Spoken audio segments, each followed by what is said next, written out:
Di perbatasan Rakhine, satu goresan peta yang digambar Inggris 2 abad lalu mampu menghapus identitas bangsa Rohingya yang telah hidup di sana selama beberapa generasi.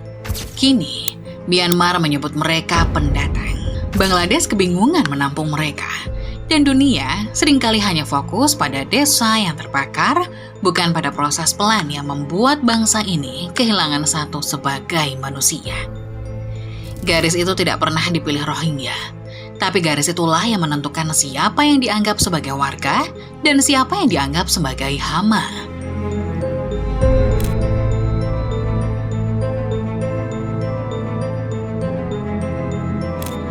Di video kali ini, kita bongkar bagaimana sebuah bangsa bisa dihapus lewat sejarah kolonial, aturan negara, dan keputusan yang tampak resmi.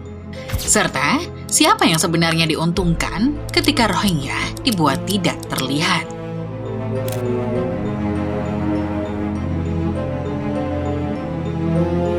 Sebelum dunia mengenal kata Rohingya sebagai identitas yang terus diusir, komunitas ini sudah hidup selama berabad-abad di pesisir barat Myanmar, wilayah yang dulu disebut Arakan. Mereka bertani, berdagang, berbahasa dengan dialek sendiri, dan mempunyai tradisi yang tumbuh dari percampuran panjang antara penduduk lokal dan para pedagang Muslim dari Asia Selatan. Jejak mereka bukan cerita baru, ia muncul dalam manuskrip kerajaan Arakan, tergambar di catatan pelancong Muslim, dan dikenali dalam arsip-arsip kolonial Inggris sebagai bagian dari masyarakat pesisir. Tapi begitu Myanmar mulai membangun identitas nasionalnya, keberadaan Rohingya tidak hanya dipertanyakan, namun juga dipinggirkan. Pemerintah menyebut mereka Bengali, pendatang dari Bangladesh yang datang pada masa kolonial. Narasi ini terdengar rapi, seolah seluruh sejarah Rohingya dimulai dari kedatangan Inggris. Namun sejumlah penelitian dan dokumen resmi kolonial justru menyebut hal yang berbeda. Tercatat bahwa komunitas Muslim sudah tinggal di Arakan jauh sebelum administrasi Inggris membuka jalur migrasi besar dari Bengal. Meski begitu, kalau negara menolak mengakui suatu bangsa yang sudah ada di sana selama beberapa generasi, itu bukan karena mereka tidak tahu, tapi karena memang memilih untuk tidak mengakui. Dengan menyebut Rohingya sebagai pendatang, negara meletakkan dasar untuk menolak mereka sebagai warga, membatasi gerak mereka, dan pada akhirnya menganggap keberadaan mereka sebagai sesuatu yang tidak sah. So how many of you still want to leave Myanmar? We are like living in a cage. It's hard for me to make money, even for our daily meals. I don't want to leave this place. I was born here. But I think life in any other country will be better than what we have to endure here. Masalahnya, asal-usul Rohingya dipersoalkan bukan karena sejarahnya kabur, tapi karena siapapun yang mengendalikan cerita asal-usul mengendalikan nasib mereka. Untuk memahami kenapa garis perbatasan hari ini bisa menghancurkan hidup satu bangsa, kita perlu memahami lebih jauh tentang apa yang terjadi pada abad ke-19, saat Arakan jatuh ke tangan kekuasaan asing yang datang dari laut.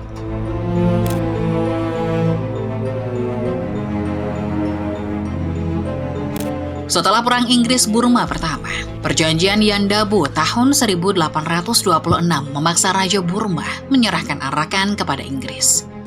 Sejak saat itu, wilayah yang sekarang kita kenal sebagai Rakhine berubah status. Dari wilayah sengketa antara kerajaan lokal dan Burma, menjadi Arakan Division di bawah administrasi kolonial Inggris, dan pada awalnya ditempelkan ke Bengal Presidency. Kala itu, Inggris tidak berniat mengelola wilayah ini dengan hati-hati. Bagi kolonial, Arakan hanyalah lahan produksi dan penduduknya sekedar tenaga kerja. Maka mulailah kebijakan yang kemudian akan menjadi akar masalah. Pembukaan perbatasan Arakan Chittagong yang mendorong migrasi besar-besaran dari Bengal ke Arakan. Semenjak 1826, catatan sensus kolonial menunjukkan perubahan demografi yang drastis. Populasi Muslim di Arakan meningkat dari sekitar 12% pada 1869 menjadi lebih dari 25% pada 1931. Di kota Akyab, salah satu pelabuhan utama, komunitas Muslim bahkan mendekati 40% pada awal abad ke-20. Tidak semua dari mereka Rohingya, dan tidak semua pendatang. Tapi kolonial menyatukan semuanya dalam satu kategori Muslim Arakan, tanpa membedakan siapa yang sudah tinggal di sana selama ratusan tahun dan siapa yang baru datang sebagai buruh kontrak. Dari sinilah bibit permusuhan mulai tumbuh. Dalam politik divide and rule yang diberlakukan Inggris di banyak wilayah jajahannya, mereka selalu menggunakan taktik berupa pemisahan kelompok etnis atau agama, memberikan sebagian posisi dan keuntungan pada kelompok tersebut, lalu membiarkan kecemburuan itu menumpuk di antara lokal tanpa pernah diselesaikan. Dan inilah yang dirasakan oleh orang-orang Buddhis lokal, hingga ketegangan itu pecah di Perang Dunia Kedua. Tahun 1942, Jepang menyerbu Burma. Inggris mundur, administrasi runtuh. Diarahkan, kekosongan kekuasaan berubah menjadi kekerasan terbuka.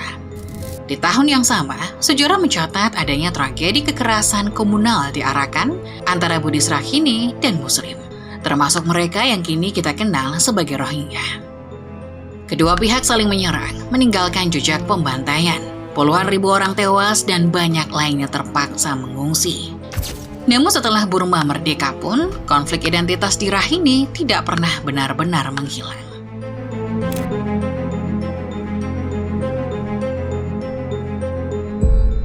Setelah Burma merdeka, konflik identitas di Rakhine terus hidup di bawah permukaan, seperti bara dalam tanah.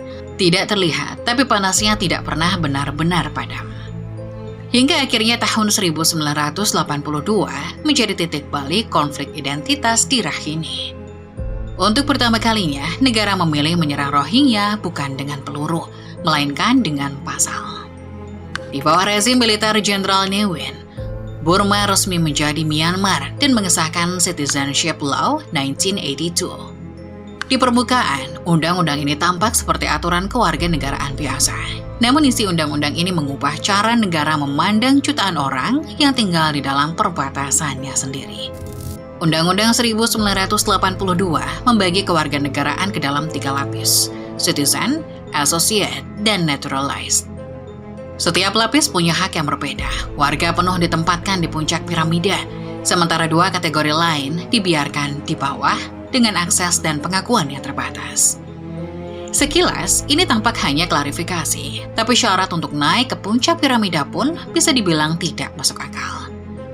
Untuk diakui sebagai warga penuh, seseorang harus termasuk dalam kelompok yang disebut negara sebagai indigenous races. Ras-ras asli yang konon telah berada di Burma sebelum tahun 1823, sebelum Inggris menginvasi. Di kemudian hari, pemerintah menyusun daftar ini menjadi sekitar 135 national races, dan Rohingya tidak termasuk di dalamnya.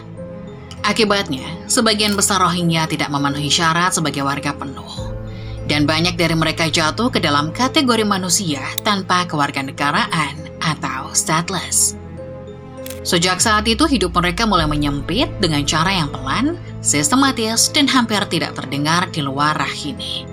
Seorang Rohingya tidak bisa bebas keluar desa atau berpindah kecamatan tanpa izin dari otoritas setempat. Setiap perjalanan, bahkan untuk urusan darurat, harus melewati pos pemeriksaan dan lapisan birokrasi. Amnesty International pun mencatat adanya pola kebebasan bergerak yang direm hingga nyaris berhenti. Di ranah keluarga, situasinya pun tidak lebih baik.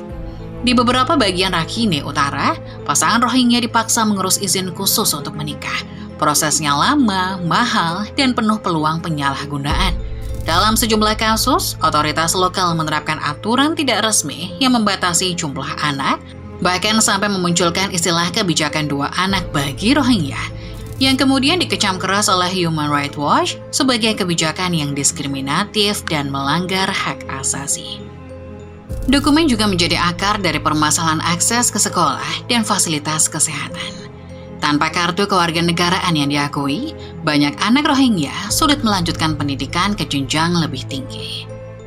Di rumah sakit, banyak keluarga melaporkan penolakan atau perlakuan berbeda karena status mereka tidak jelas di atas kertas. Amnesty menyebut pola ini sebagai bagian dari rangkaian pelanggaran yang membuat Rohingya terperangkap dalam kondisi seperti penjara terbuka di wilayah mereka sendiri. Dengan cara ini, pemerintah Myanmar secara perlahan bisa menghapus identitas satu bangsa tanpa harus mengusir mereka secara terang-terangan Dengan Undang-Undang Kewarganegaraan 1982 dijadikan fondasi diskriminasi. Dan begitu Rohingya kehilangan status sebagai warga, pengusiran, operasi militer, hingga kamp pengungsian bisa dibenarkan atas nama penegakan hukum. Dari titik inilah, dunia mulai menyaksikan tragedi yang nyata.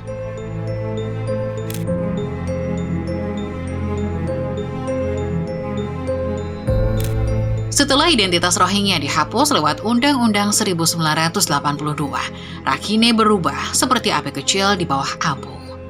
Dan pada Juni 2012, bara itu berubah menjadi kobaran yang besar ketika seorang perempuan Rakhine dibunuh dan 3 pria muslim dituduh sebagai pelakunya. Kasus kriminal ini pun meledak dan menjadi akar kerusuhan komunal. Desa-desa dibakar, rumah dan masjid diserang. Dalam hitungan minggu, lebih dari 75.000 orang, kebanyakan Rohingya, mengungsi ke kamp darurat di sekitar Sidwe. Pada bulan Oktober, jumlahnya menembus 100.000. Tapi setelah asap padam, pola paling menakutkan mulai terlihat. Negara membiarkan luka itu menganga. Namun kerusuhan 2012 bukan akhir. Ini justru jadi pembuka. Narasi pemerintah mengenai Rohingya yang disebut sebagai Bengali, pendatang, bahkan ancaman kian menguat. Dan sekali sebuah komunitas diberi label seperti itu, kekerasan terhadap mereka tiba-tiba tampak wajar. Rakhine menjadi ruang di mana rumor kecil berubah menjadi ketakutan, dan ketakutan menjadi pembenaran untuk menyingkirkan. Lalu datang tahun 2016. Di utara Rakhine, kelompok bersenjata kecil yang menamakan diri Arakan Rohingya Salvation Army menyerang beberapa pos penjaga perbatasan di Maung Dao dan sekitarnya.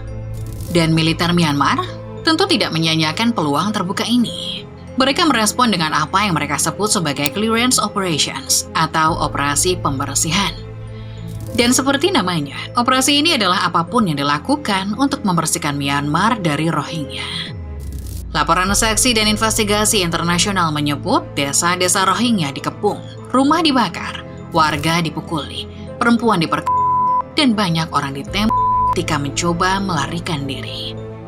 Puncak semua ini terjadi pada 25 Agustus 2017. ARSA kembali menyerang pos-pos polisi dan satu pangkalan militer. Sekali lagi, militer merespon dengan kekuatan penuh. Kali ini jauh lebih brutal. Dalam waktu beberapa minggu, desa-desa Rohingya di utara Rakhine terbakar satu persatu. Gambar-gambar satelit menunjukkan kampung yang lenyap dari peta. Misi pencari fakta PBB kemudian menyimpulkan bahwa operasi militer 2017 ini melibatkan pembunuhan massal, pembakaran desa, dan kekerasan sistematis yang memenuhi unsur kejahatan terhadap kemanusiaan, bahkan mengandung indikasi genosida. Sejumlah pemerintah dan lembaga internasional menyebut apa yang terjadi sebagai ethnic cleansing terhadap Rohingya. Dalam beberapa minggu setelah 25 Agustus 2017, lebih dari 700.000 Rohingya melarikan diri ke Bangladesh. Angka ini kemudian naik hingga sekitar 742.000 orang dalam gelombang Exodus 2017 saja, dan setengahnya adalah anak-anak. Mereka berjalan kaki melewati sawah, hutan, dan bukit, menyeberangi sungai Naf dengan perahu yang kelebihan muatan, membawa apapun yang bisa diselamatkan, selembar kain, beberapa dokumen, atau hanya tubuh mereka sendiri. Dan tanpa pilihan mereka sendiri, kamp pengungsian di seberang perbatasan, seberapa keras atau sempit pun, kini menjadi satu-satunya tempat yang terasa lebih aman daripada rumah sendiri bagi orang-orang Rohingya.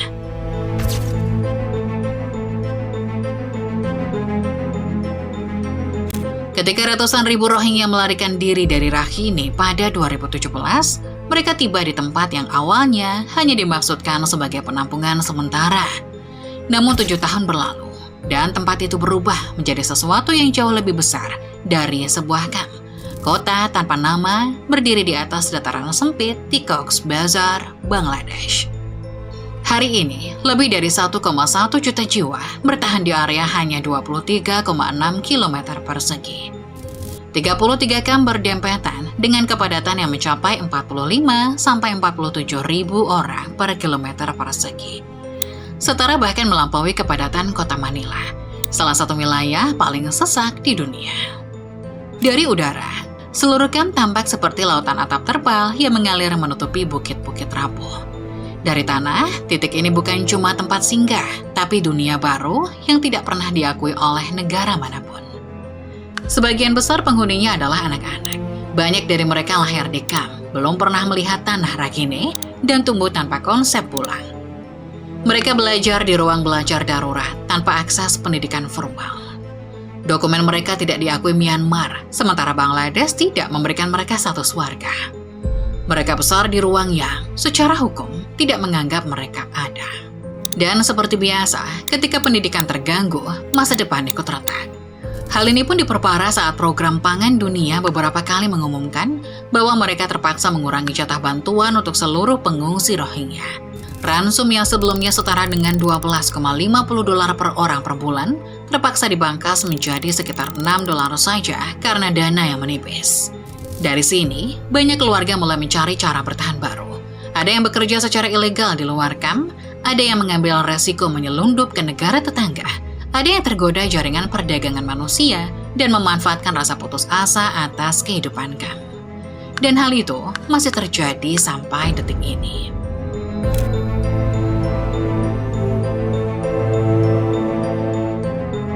Pada akhirnya, kisah ini meninggalkan satu hal yang sulit diterima.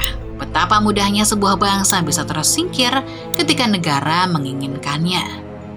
Dengan sedikit perpecahan, konflik yang mengendap menjadi dendam, dan keputusan final dari pemegang kekuasaan, perlahan-lahan sebuah komunitas bisa hilang dari pandangan, lalu hilang dari peta. Dan mungkin itu bagian paling menakutkan. Karena jika sebuah bangsa bisa menghilang tanpa suara, tanpa saksi, apa yang menjamin hal yang sama tidak terjadi di tempat lain atau pada siapapun yang tidak dianggap penting oleh dunia? Dan jika kamu punya pertanyaan atau pandangan yang masih mengganggu pikiran, kamu bisa tinggalkan pendapatmu di kolom komentar.